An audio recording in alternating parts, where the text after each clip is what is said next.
I want to go back to Ukraine for a minute, because obviously we've all talked about the stories about it.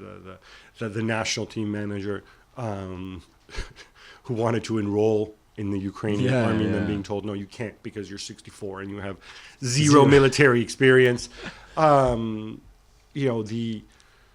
The sheer emotion of it, and what these players are going to go back to, the Ukrainian players who play for, and this is most of the team, I think, apart from 6 or 7. What happens in September?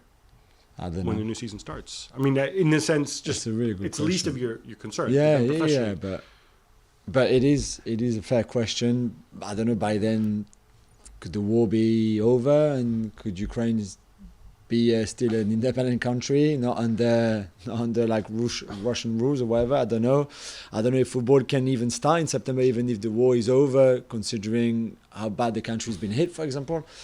I don't know. You could see the emotion. I thought you could see the emotion against Scotland in the semi-final, in the sense that I even felt that at times Scotland were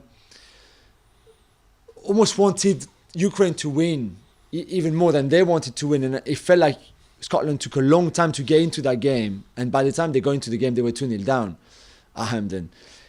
I thought Wales dealt well with the emotion of the Ukraine side of it, of like, okay, we all want them to go through, really, we all want them to qualify. Even the Welsh players, part of them would have wanted Ukraine. It would have been an incredible story, and the message that you would have sent to everybody back home in Ukraine would have been incredible.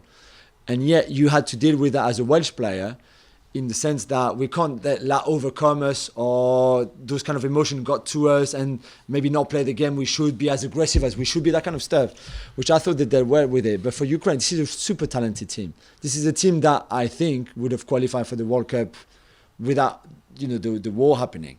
And when you think about the players that we're not going to see, this is a team that finished, that got to the quarterfinals of the Euros. Exactly. I mean, that's what I find, pretty incredible. And I think this is also where the lack of games, they just had those friendlies and completely. then the Scotland game, it's going to weigh on them. It's going to weigh on them because I'm just imagining, right? You're a fit young man in your 20s and you're playing football while your peers are fighting in a war back home. Yeah. There's got to be, and he says, the best I can do is get to the World Cup.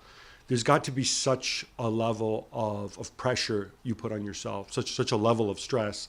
And then on top of that, you go into this game, and I mean, I say this with the greatest respect, you're a far more talented team than the Welsh team. If we take these as individuals, if you do the combined 11, it's going to weigh heavily.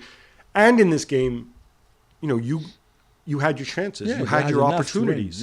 You had the call that went against you, the penalty. We agree it was a penalty, right? I think that's what makes it tough. And if a message to them, say, like, none of us can, or very few of us can understand what you've gone through. Don't knock yourself out. Don't beat yourself up. Just focus on your loved ones back home. Focus on doing what you feel you need to do, and move on. You can't let this game define you. No, and it's cruel for Yarmolenko, who, as we saw when the war started, was so touched by it that he could not even play for West Ham, then came back playing, scored some big goals in the Europa League, especially the one against Sevilla. And for him to score that own goal that knocks out his country from going to the World Cup, I mean, psychologically, I don't know what you must go through, but it must be horrendous. So let's just hope that he can deal with that himself and then go again in August. Yeah, they're under enough strain, and you can't stress mental health, I think, enough in this situation.